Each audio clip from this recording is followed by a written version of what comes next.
Good afternoon. It's Wednesday, the 24th of May, 2017, just after 1 o'clock. Welcome to UK Column News. I'm your host, Brian Gerrish, with me in the studio, Mike Robinson.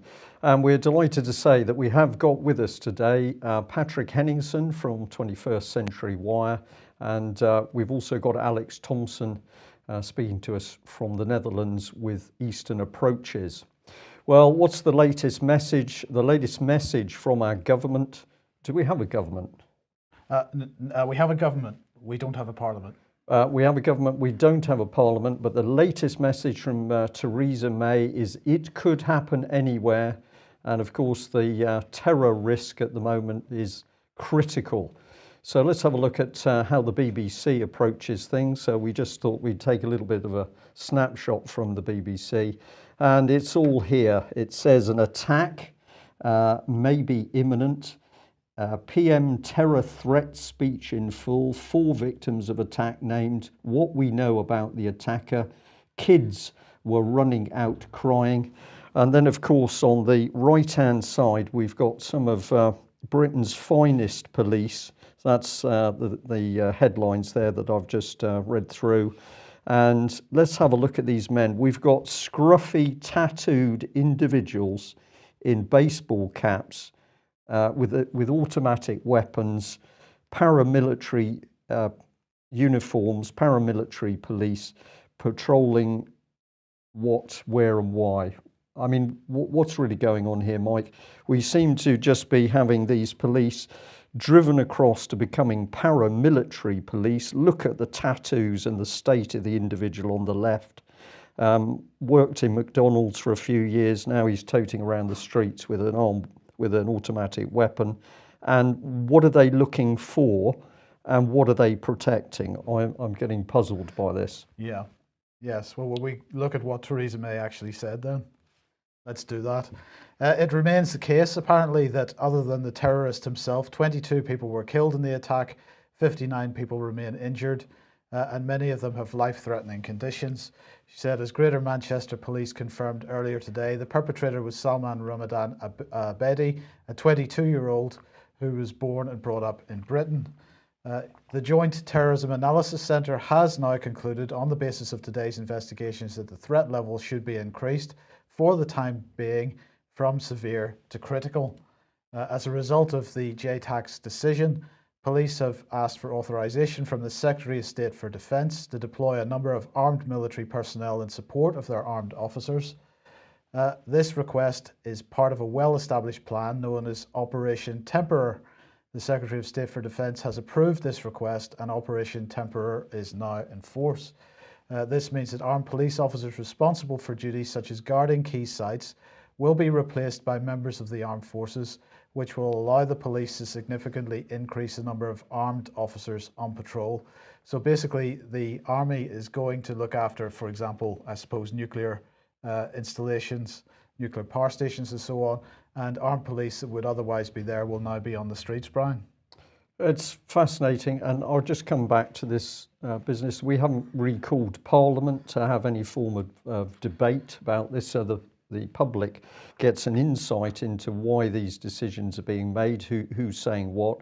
We've had a meeting behind closed doors, certainly not going to be any minutes coming out into the public arena. And now we've got troops on the streets. I don't remember during the height of the IRA bombings that we're seeing armed police, armed troops on the streets in this way. So why has this happened? Public unable to ask any questions because we don't have a parliament. What we've got here is a Theresa May dictatorship. Well, Brian, you don't need to worry because apparently you may also see military personnel deployed at certain events, helping the police keep the public safe. In all circumstances, members of the armed forces will be under the command of police officers. This doesn't fill me with great confidence because I simply come back to the de Menezes incident and Cressida Dick and people having 7 bullets put in their heads. Never any proper explanation of that. There used to be, it was black humour, but people would say, is there anything more dangerous than a sailor with an automatic weapon? But I look at what our police are capable of at the moment, and this is extremely dangerous precedents, but made by Theresa May, Michael Fallon, and other unnamed individuals behind closed doors. So let's just put that one back up for a second, because let's consider the implications of this. Members of the armed forces will be under the command of police officers. So what we're seeing is a merging of the command and control structures of the military and the police. Am I wrong in that, Brian? No, you're absolutely right. It can't operate in any other way. It's blatant, Mike. Okay. It's blatant. So let me bring this up. This is the European Defence Agency, European Defence Matters, November 2015. And they were saying at that time that European defence faces challenges today, even more tomorrow. Challenges will require capabilities that address diverse threats and maintain Europe's technological edge within constrained budgets. The European Defence Agency was created 10 years ago, that was in 2015, to support and enhance cooperation between the member states, and it's providing an important catalyst to pooling and sharing defence and security capabilities. And at this meeting, Federica Mogherini, who's on the right side there, sitting beside Jens Stoltenberg from NATO, she, in her keynote speech, echoed sentiments, suggested that there was a need to, it was more than a suggestion, there's a need to blur the lines between civilian and military institutions. She was absolutely clear that the police should be militarized. So this was November 2015, European policy being presented by the European Defence Agency. Let's not forget who the biggest funder of the European Defence Agency is. It's Britain. And fast forward a year and a half, and Alex, we now have what looks like exactly what she was predicting, the merging of military and civilian institutions, and a unified command and control centre seems to be on the cards. But the question is this going to be a permanent thing? Or is it going to be a temporary thing? Or is it going to be like the French, where they say it's going to be temporary, but in fact it's permanent? Most likely the third of those, Mike. Here on the continent, it is routine because they don't have a Bill of Rights tradition as we and the Americans do. It's routine to deploy soldiers for fixed patrols at fixed buildings, not just the nuclear installations, by the way, but also city centre, railway stations, airports, so that you see them popping up everywhere, France and Belgium, Germany increasingly. This is prohibited by what the Americans call posse comitatus. But although the term is American, it applies to all the common law jurisdictions. Now, I saw JTAC being set up, and I wasn't very impressed with them in the early days, particularly, for example, when they did annual country reviews of the likelihood of Islamic terrorism in each country. And for Iceland, they wrote one year, "No terrorists here because it's too cold." That's the majestic analysis of JTAC, which has now put the country up to critical. But this Operation Tempera, yes, it has been around for a number of years, like a lot of army plans are, but it is a way of invoking civil contingencies by decree in the absolute absence of Parliament. Parliament has been prorogued. There is no, as you say, we have this fiction that Parliament equals government in Britain. No, the government operates by royal prerogative, even if they are MPs. And you see that clearly at a time like this. They're the government acting in the Crown's name without the people or Parliament endorsing them.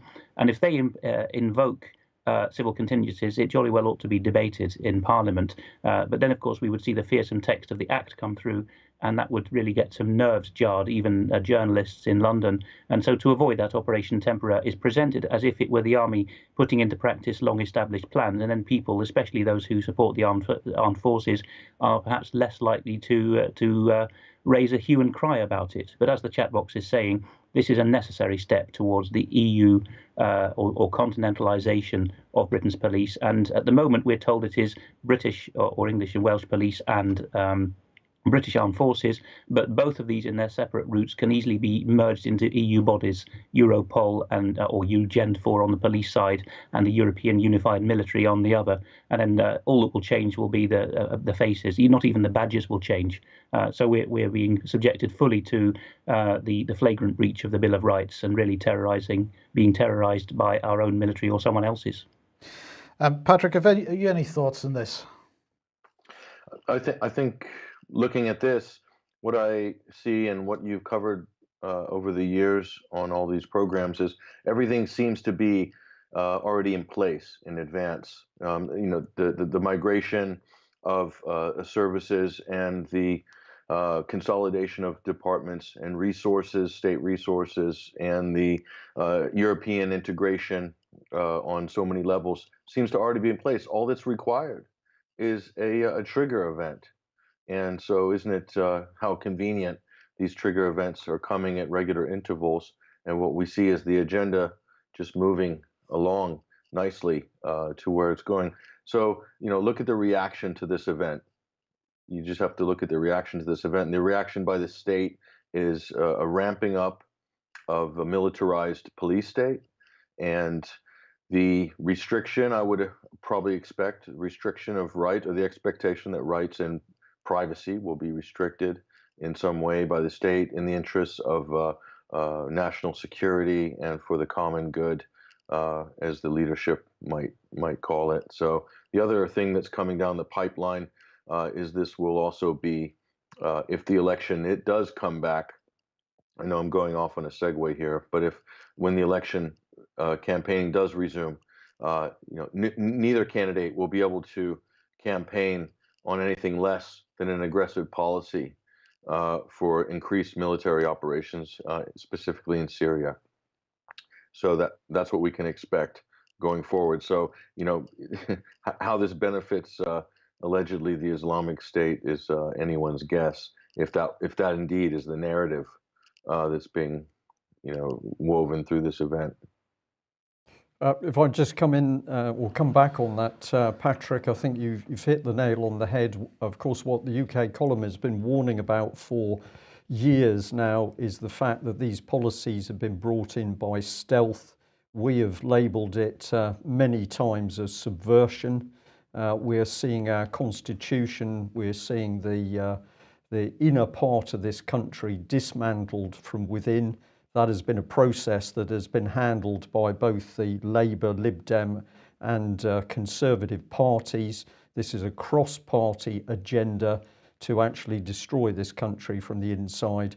And of course, if you're going to do that sort of thing, you're going to try and protect yourself by removing some of the protections of the treason, of the charge of treason. That's exactly what Tony Blair tried to do.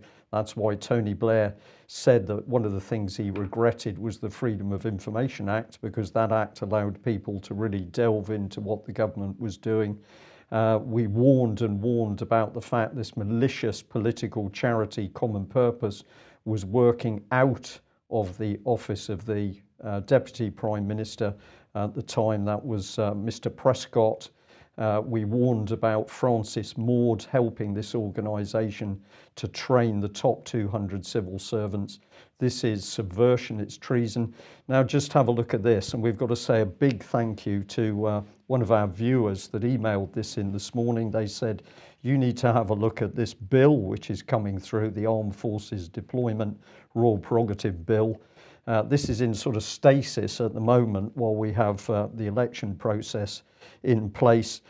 This is a coup. This is the Conservatives under Theresa May attempting a coup without any doubt. If we try and expand a bit of that on screen, we've got pre-deployment approval. So what's this about? Sorry, it's make provision for the approval required for deployment of Her Majesty's Armed Forces by the Prime Minister in the event of conflict overseas. Now this is very interesting wording because it says conflict overseas, but when you get into this proposed bill, you start to see that that's a very muddy definition. And just to be clear here, we've only had this document in front of us for a little bit under an hour this morning, so we're going to encourage you to get online, go to www.parliament.k to have a look at it. But let's have a look at this bit here, which is really stunning. Should be able to expand it. Yep. So we're on to approval, with exceptions to requirement for approval, emergencies and security issues. Approval is not required for a conflict decision if the emergency condition or security condition in this section is met. So note that we've gone from overseas deployments to emergencies. And if we then scroll through, this is the bit that the person said, look at section 3. Sorry, just call this up and have a look at this. So in subsection 5, it is for the Prime Minister to determine if the emergency condition or the security condition is met.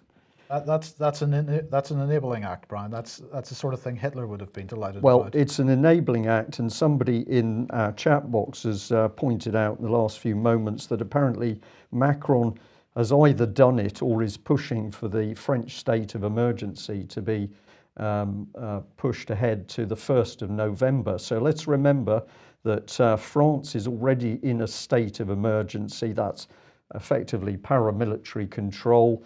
David Cameron locked us into a 50-year pact with the French, British-French military, and now we've got, by stealth, Theresa May. This is a coup. Alex. This is unlawful as a bill, and if Her Majesty signs it with royal assent, or she doesn't even sign it, she lets a friend, so-called in the Lords, say Lorraine Levelte, the Queen wishes it. If she gives royal assent, she will have broken her coronation oath.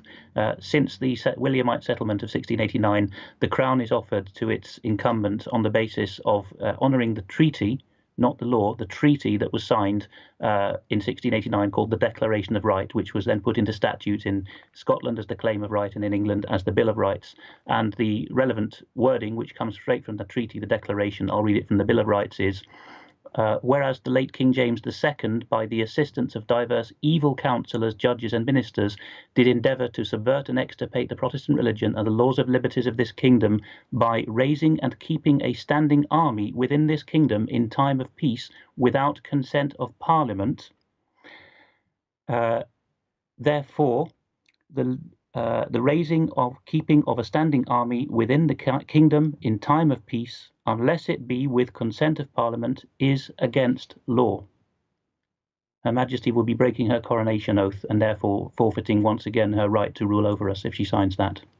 That is pretty clear, but of course, Bill of Rights doesn't exist as far as present politicians are concerned, and they want to bring in a new Bill of Rights.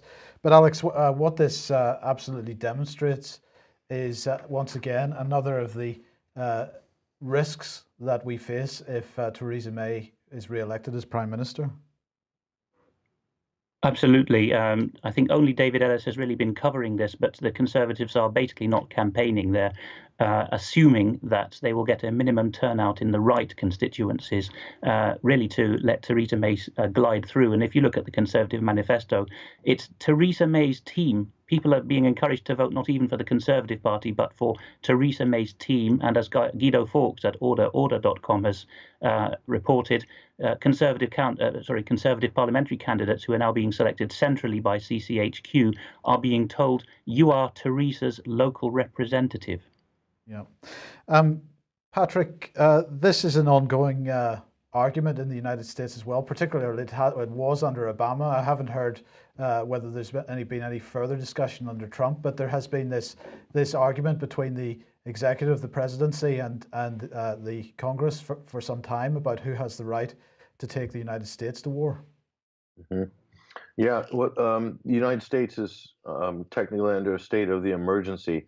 So, in terms of the War Powers Act in the U.S. or the requirement that Congress would declare war, and that's pretty much gone by and by in favor of what's now known as the authorization of military force.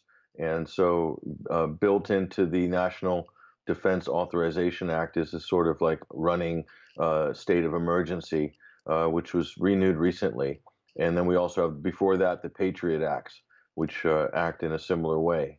So this is sort of a runaround of the constitutional process, but can only be achieved under what's perceived as a state of emergency or some sort of a state of threat to national security. And so in September 11, 2001, pretty much locked that in place. So this is the war on terror. So here we are, how many years later? In 2017, 16 years later, the war on terror is still the dominant paradigm. It's still the dominant narrative that's driving governments in the West, particularly the United States, Britain, and the NATO member states. So this is their sort of defining principle, if you will, of how they're engaging with the rest of the world and how they're engaging with their own citizens is under this basis. So, is it constitutional? No, it's not constitutional in terms of the U.S. Is it lawful? That's debatable. It depends what you consider lawful. So it also depends. The debate we're not having is, are we under attack? Are we in a state of emergency? Are we in a state of war? And I can tell you, having just come from a war zone, I would hardly call what happened in Westminster an attack on Britain. Um, I'm sorry if anybody is offended by that, but someone in a car and running around with a kitchen knife isn't exactly an attack on the country. It's an attack of sorts, but it's not the same as being at war. So that's something I think can put things in proper perspective. Is the reaction by the state, does it measure up, or does it equate to the size of the threat or the nature of the threat? That's a debate that really should be happening in the intellectual circles and political circles in this country and in the U.S. and other places, but it's not happening right now. That debate is completely off limits and totally out of bounds as far as the mainstream establishment is concerned. Yeah. Okay. Thanks for that, Patrick. Now, a correction from yesterday's program, and I do apologize for this. Yesterday we said that this RT video showing a drill taking place in Manchester had happened on May the 11th, and in fact, of course, it did, but not in 2017. It was in 2016. A slightly amusing aspect of this was that apparently last night on ITV News, Rachel Younger also mentioned that there had been a drill a few days ago in Manchester. So, Rachel, I want to apologise to all our viewers and listeners for that slight mistake yesterday, but I particularly want to apologise to you if it was me that caused you to also say that there was a drill had taken place in Manchester a week or so ago. I do apologise. Yeah, well, is she watching the programme? We certainly know that an increasing number of so-called mainstream journalists are. And we'll just make the point that it was this organisation that was running that drill in Manchester just over a year ago. Anybody wants to go and have a look at their website. It's very interesting. But let's move on and see what's next. We'll go to Tommy Robinson. Now he has released a piece of video, a report, and we're going to look at a couple of little snippets out of this and comment on them. So let's have a look at the first one. Our politicians have sold us now. They're working hand in hand with radical extremists, and what you saw last night is the end outcome of that. Years and years and years of radicalisation, extremism that our politicians have allowed to happen. So there we have Tommy Robinson standing outside a mosque in Manchester, and I think the key point here, Brian, is he's saying that our politicians have allowed what took place in Manchester to happen. Yeah, this for me is a very important point. I'm going to say a little bit more about Tommy Robinson in a minute, and we've got a little bit more to see. But basically, it is not a case that they've allowed it to happen. The situation in this country has been deliberately engineered by our own politicians. This is a process that's gone on many, many years. We can start before the Second World War, we can go back longer, but we can certainly say that immediately post Second World War, huge changes in this country, including immigration. And what I'm very comfortable in saying, it's very interesting, these people were invited into the country, they were invited in. So I would just start to say to Tommy Robinson, let's start to focus on who caused the situation in this country, how was it put together, and let's start focusing our attention on those people, but more on that in a minute. But Patrick, of course, it goes beyond them just being invited into the country. Of course, people are increasingly being driven in this direction from both sub-Saharan Africa and from the Middle East. Yeah. Firstly, the migrant crisis narrative, as it's commonly known as, the biggest corridor of mass migration into Europe has been through North Africa, and specifically through the country of Libya, which is effectively a failed state. The reason for that, and the thing we don't hear on Radio 4 every morning, and we're not hearing through any of this analysis, especially as the so-called bomber, the alleged bomber of the Manchester event, is of Libyan extraction or Libyan descent. Is what caused the failed state of Libya, basically, what caused the collapse of Libya. But this bomber's family didn't even come from the failed state of Libya. They came supposedly fleeing the Gaddafi regime a long time ago, his family. So it's not even relevant to this conversation with Libya. But the collapse of Libya is a direct result of NATO, US-led, British-led, French-led foreign policy. The other big corridor is from Syria. That war has been maintained and exacerbated by foreign policies of the United States, of UK, and France, mainly, and their Gulf partners, Saudi Arabia and Qatar. Again, no critique of this. So what we have is a lot of angry people in Britain who are scratching their heads and want to be angry at something. And I guess it's just too much to turn too much of their anger towards the foreign policy and what our governments and militaries are doing overseas.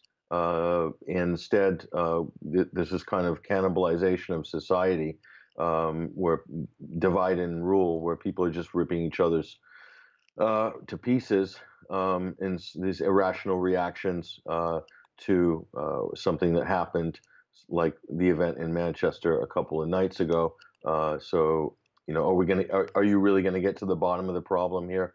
That's a big question that needs to be asked. I don't think so, based on what I've seen so far. Okay, thank you for that, Patrick. And I'll just bring in, we should remember, of course, the UN Special Representative for Migration, Peter Sutherland, who was saying that we need to, quote, increase mass migration, we need to encourage mass migration to, quote, undermine the homogeneity of European countries.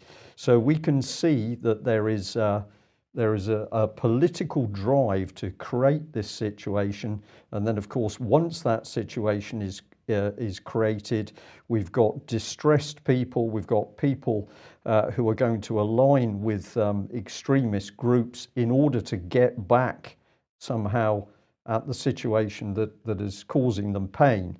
And I note that we're already getting some response to our discussion where people are saying, yes, but these people are attacking us. Well, we need to establish who is attacking whom and why they're doing it. And too often we're seeing people jumping onto the bandwagon rather than analysing who's caused the problem. Yeah, I mean, none of what we're saying precludes a criminal investigation and Absolutely. people being held to account for criminality. That's a completely different issue. What we're talking about is dealing with the cause of the problem in the first place. Yeah. Now let's go on with Tommy Robinson and see what else he had to say. When you see these communities and you see these houses, you think this is a British community, or you might have British Muslims. They are enemy combatants in these houses. In these houses are enemy combatants who want to kill you, maim you, and destroy you. They want to destroy our way of life. Alex, enemy combatants. This, to me, Alex, this reminds me very strongly of Samuel Huntington and the Clash of Civilizations. He's arguing that we won't be fighting wars based on nation states and borders and fronts anymore. That we'll be moving to the situation of not knowing who our enemy is. Actually, our enemy will be mixed in amongst us in our own communities. And this seems to be what Tommy Robinson is expressing here. But he's expressing that, and almost, to me, it seemed almost suggesting that every neighbour is a threat, and we've got to do something about that. And that makes me feel a little uncomfortable, shall we say? Yes, well, the phrase enemy combatants comes from US Army training and FEMA training since 9/11 and the Department of Homeland Security was set up and so on. And in the same bracket are the concepts of shelter in place and obligatory transport to a place of safety and so on. So it's all about legitimizing the roundup of people in countries supposedly subject to the rule of law and common law, and interning them and terrorizing them. Tommy is, like me, a Bedfordshire boy, and I grew up very close to him in time and space, just a few miles away. he takes great glee, and I think he's right, in accusing most of us who grew up in mid-Bedfordshire, the area just north of Luton, of never going into Luton to see the problems. Well, my dad and I are exceptions. We had a lot to do with Pakistani Muslims in Luton, have a great deal of time for them, and vice versa. My dad particularly was well respected among them before he retired. And I know that Tommy Robinson, Stephen Yaxley, his real name, is telling the truth about the serious problems in Luton with a lot of Muslims. And he's telling the truth also about the dirty war played by the state in allowing this to fester, particularly by execrable Bedfordshire police in Luton. But I had detected with his book, and which you're about to mention, actually, and also with his biography coming out and his videos, that I thought he was getting more serious. But now it seems that the turns of phrase he's dropping in are not actually his own intellectual phrases. He's a bright boy himself, but they're actually being fed to him by neocons. And I think the proof of this is if you see he's become the head of the three-person franchise of the Canadian headquartered Rebel Media now. I respect them for a lot of what they do, but look at Rebel Media UK's trio. You've got Tommy Robinson as the big draw, and he's flanked there by Holly Henderson and Quillan Robertson. I mean, just have a look at these two people on Rebel Media UK. They've taken Tommy, supposedly the rising star of thinking about Islam, and they've sandwiched him between a pretty boy and a bimbo. I can't take the guy seriously anymore. Patrick, have you any thoughts on Rebel Media? I think it's the timing of them is interesting. They've sort of emerged and kind of piggybacked off InfoWars and really rode the wave of this alt-right trend that sort of has ascended during the Trump campaign and into the Trump presidency. But I was always a little bit, I don't know, in my opinion, some of the presentations they do are a little bit manipulative. And they sort of advertise themselves as, taking on political correctness, for instance, which a lot of people might agree with. But then it's moves into this very sort of intense fear of Muslims and Islam. And again, with little or no critique of the geopolitical scope, or the looking at the actual results of foreign policies or clandestine operations by Western intelligence agencies, for instance, that's causing this some of the militant terrorist groups that are well funded and well armed around the world, plus our business relationships with Saudi Arabia and Qatar, for instance. So it's a dumbed down sort of analysis that they provide. It's completely emotive. It's devoid of any real detail. And so it doesn't also look at what the state are doing, like, for instance, the PREVENT strategy. And before that, the forerunner to PREVENT, the Channel Project by the Metropolitan Police, which was designed to sort of identify young potential Islamic radicals. But what we're finding and what we're hearing with a lot of the criticism of it, that it's actually winding up radicalization of young people. And then we have hundreds, or if not thousands, of people from Britain and many thousands more from France and other European countries who the authorities and the security services claim they know are fighting with ISIS in Syria or in Iraq. So if they know the numbers, if they have a calculation and they have a tally of how many British, French, Dutch, Swedish, German are all going to fight in Syria or in Iraq for the so-called Islamic State, then they must know who these people are if they have a head count. And so how are they allowed to go back and forth almost so freely and so seamlessly to be able to travel between the Middle East and European countries? I don't see any of these questions or any of this sort of inquiry mounted by people like the Rebel Media or angry pundits like Tommy Robinson. And I think they should. I think they should look a little bit deeper. The problem is with looking deeper is it's hard work. It takes longer, it takes more research, and you really have to apply yourself in a way that's just not emotive, or it's not straight off the headlines of a tabloid. And so it's in that way, I think that they are falling short of the mark in terms of really looking at the full scope of this problem that we're faced with, both at home and abroad. And they're really stuck in a world of the narrative of 1984. I remember when the Queen gave Barack Obama visited with the First Lady visited the Buckingham Palace, the Queen presented a copy of George Orwell's 1984 to the U.S. president. And that's where we are right now. It's Emmanuel Goldstein at home, and it's Oceana abroad. We're absolutely in 1984 right now. And I would like to hear that coming from some of these people who are angry and sort of ranting right now post Manchester. Yeah, really good point that to get to the real truth about what's happening, you've got to work extremely hard and you've got to do your research. We just finished this segment, but to say that UK Column is not going to shy away from this subject. We have to stay focused on the people causing the problem, and that's our politicians. Sorry, Mike, let's just have a look. This is Tommy Robinson's book, Enemy of the State. I have read this book. I believe that you have as well, Alex, and I say to the audience today, if you haven't read the book, perhaps you should read the book, because then we know the man that we're talking about. I've put a header in there, analysis of Tommy Robinson, misplaced outrage. This is just a couple of my thoughts on this man. I do not believe he's a racist. If you read the book, he talks about having friends across a wide range of different backgrounds and identities. He's a gutsy man. He stood up to be counted, and I've no doubt that he's done that because he believes in what he says he does. He believes in himself, but that takes guts.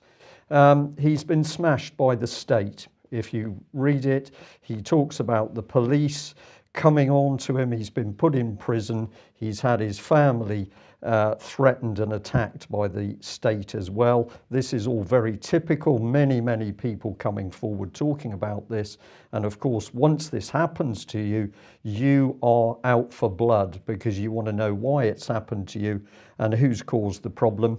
But in my opinion, Tommy Robinson at the moment is unable to understand what has caused the subversive changes in society that he's now suffering from. And we can add to that, he's clearly angry. You can see the anger in the videos, and he's too quick to blame anyone but the criminal, child abusing politicians, because that's the reality of the matter, who have created this dangerous mess in the first place. So we're seeing here much too quick to focus on one group of people, and what that does is protects the very politicians we need to expose. But Alex, it seems like the sort of moves to get trouble between Muslims and other sections of society is happening in the Netherlands as well. Yes, last Saturday we had a white non-Muslim and I think non-religious policewoman in Amsterdam East, which is the biggest concentration of Turks and Moroccans in the country, out on her beat, and she off her own bat put on a hijab. You can see at bottom right there. And you can see this was all carefully conceived of. A Turk who is a Labour councillor for Amsterdam Council was tweeting this and said, how wonderful. So it was obviously a pre-planned photo op. And Amsterdam police were caught on the back foot on Twitter because people were asking, constitutionally, is she a policewoman if she's putting this on, because she's no longer a representative of the state in the proper uniform. Now, I know that policemen are not representative of the state, but I'm afraid in the Napoleonic tradition they are. But so you've got to like that and lump it. She was wearing something, apparently the ostensible reason was to show how good and virtue signalling she was. But actually, as a lot of people tweeted out in Dutch afterwards, what she'd done was start little riots behind her wherever she went. So it was a police beat that was actually causing more problem than it was solving. Okay, thank you for that, Brian. Well, we're just follow on again with AV8, where we have to wait for the actual DVDs to come out of the talk, covering the talks from AV8. But I thought we'd just post this one up on screen for Patrick Henningsen, because of course what Patrick was talking about was fake news, and the headline on screen there, of course, is fake radio war stirs terror through US. And the point that Patrick was making of the power of the media to stir up emotions, to terrorize the public, cause unrest or whatever. And coming up, we've got the media on trial. This is at Frome. It's on Sunday, the 11th of June at 7 p.m. Patrick and Vanessa Beeley talking. These are very, very important meetings. If you want to understand what's really going on as opposed to what the BBC says, then you need to attend events like this to learn. And of course, you can ask questions, which is so important. Just to also say that the team in Cornwall, down in Penzance, doing a great job. Thursday, May the 25th, 7:30 in the Lugger, which is on the Promenade, Penzance. They are talking about austerity and the national debt, the big lie. And we added to that yesterday by showing that the government is using Rothschilds in order to make decisions on the banking industry. Totally independent, of course, Mike. So if you get time, get down to the Lugger, support that very good local group, and ask all the questions you wish about austerity. Hustings, Brian, we're not going to bother with them.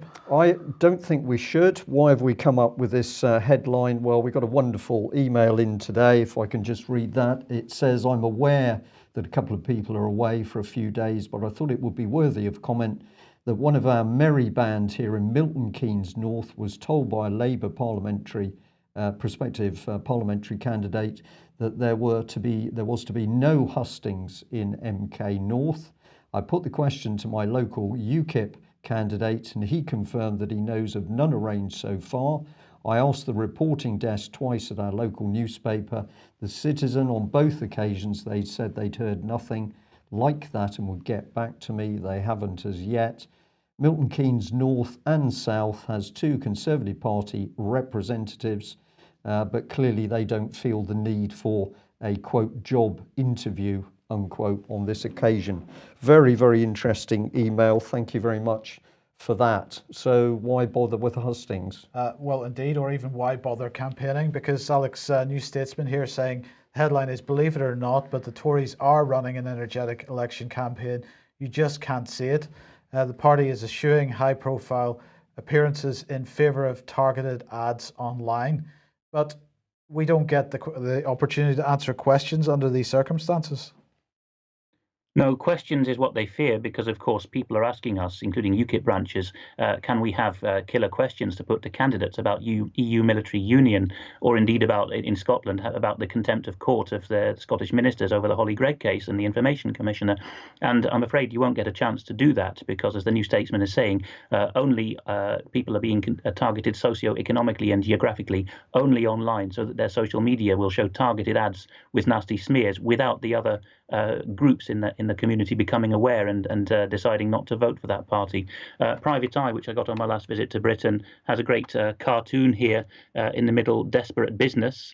And it says, a campaigner at the door with a rosette on says, lastly, sir, how did you hear about us? And the guy who's opened his front door to the canvasser says, dunno, I think I was psychologically targeted via social media. I think there's a lot of truth to that. Incidentally, just yesterday, my postal ballot came, because I'm still registered to vote in Cheltenham. Interestingly, that the Labour candidate lives in Eldorado Road, and the Conservative Party candidate in Cherritsbrook, which is about a never-ending supply of wealth. So that implies both of the parties have got a very similar position on not solving the deficit. I've read both manifestos. They have the same wording, right down to both saying global Britain after EU exit. So we can't vote for either of them. There's no UKIP candidate because, as you've highlighted in your last item, UKIP are not contesting this election in most parts of the country. There's a Green Party candidate, which I can't brook because that's pure Marxism. So there we are. The only other option for me, and I'll do it right now, is to vote for Martin Horwood of the Liberal Democrats. I never thought I'd vote Lib Dem after age 18, but that's the only option for me to avoid a one-party state the fiasco in the country. Spoke to Mr. Horwood once. He was quite a nice chap. He seemed a bit more real world than most. So there we go. And I suggest that people do the same and vote for anyone who's not the Tories that they can stomach. Yeah. Alex, I think we've just seen a first there, which is a live vote. Really excellent. Thank you very much for that. Well, let's follow along with this theme. This is really interesting. Some very big billboards going up around the country, but the focus here was on South Wales. Theresa May with one eye showing, if anybody's interested in that. And what's the header there? I am a threat. Well, absolute truth in that. Underneath it says, I'm a threat to education, the NHS, your jobs, etc., etc. So a very powerful billboard. The actual headline was, large billboards calling Theresa May a threat have been spotted in Cardiff. I went into the article, I did a little bit of research, and it tracks back to this, the People's Assembly. very interesting website. It's all a bit glossy. I always get a bit nervous when I see this sort of thing because they're a little bit too good. So I thought I'd have a look at supporters. I couldn't get it on one single shot. I had to take a little video. So let's see if this is going to play. Hopefully it will. And it goes on and on and on. It's unions, it's NGOs, it's funny little charitable organizations. But I think, how can one organization get all of these people together and apparently united against Theresa May? Well, the good news is that at least they're united against Theresa May. But who is funding this, and how is this movement being put together so quickly? This is where my eye is cast. So just let that get to the bottom, and then we'll quickly move on here and have a look in another direction, because all of this links back to this particular address, the People's Assembly, 52 Beachy Road, London. So what else is there? Well, we've got this PPPS Publishing. We've got here Lextra Limited, William Rust House, 52 Beachy Road. It's all the same address. We've got the Morning Star, that's the powerhouse there. And then we can see other things, links into Keith Taylor, MEP, who's promoting events backed from that same address. And there's another one here. So it's the William Rust House. I've called it the powerhouse, and I'm saying powerhouse for what? Agree that we must stop Theresa May getting re-elected, but who are the people backing this social media campaign? Let's just quickly have a look over in Europe. And Alex Breitbart here saying more Europe. Germany and France pledged tax harmonization. Is this more offshore tax problems, or is there something else going on here? There's more to it than that, Mike. This is global. This is UN wanting global ID relevant to each individual, and the corporations are writing the legislation for the UN and the EU. Now that we're apparently leaving the EU, at least formally, it's reduced to the EU having to do this quickly in a Franco-German axis. Although I'm sure we're sticking our finger in the pie somewhere as Britain. And it's also coming out at the same time as news that the Danes and Swedes are going to be told they're going to lose their established opt-outs. Well, the Swedes don't actually have one. The Swedes kept the crown by annual jiggery-pokery at the National Bank. But they're being told now, according to the Commission, that once the Brits are out, you are going to accept the euro. You are jolly well going to have it. We're going to have 27 member states with the euro, and as it looks at the same time, a single EU tax system. Now, if you want to understand that better, look at a series of articles by Bernice Bartels, one of our authors, and you will also find this more directly if you look at series, the menu option on the UK Column website. Look for the 3 lines at the top and expand that. You'll see series. If you then go to One World Governance, then Bernice Bartels' articles, the 4th one coming up soon, is about the global identification of individuals. And her thesis, not in any one of these articles, but her working thesis, which I'll say now, is we're going to be told that there's a global system and it's going to replace or abolish tax by the look of it. That will be the carrot. But the stick will be you will get everything as freebies from the state, and it will be withdrawn from you if you don't like us or if the banks think you are surplus to requirements, and then you can be starved. That seems to be what this planning is part of, and the carrot and stick approach is always in there. So we're going to be told this will allow us to avoid global tax dodging or tax havens. So look out for language like register of beneficial ownership, which is already being spoken about in the Lords. Patrick, it has to be said that back in 2013, you and I were covering this subject prior to Bilderberg. Yeah, that was Google's Big Tent event, and there was a series of these confab meetings right around Bilderberg in 2013, and a lot of people weren't looking at these because they were so focused on the Bilderberg meeting, which was held in the UK that summer. But really, this is about harmonization of getting everybody on the same page in terms of implementing a global tax system. And first and foremost, and at the forefront of these efforts are going to be the big digital consortiums.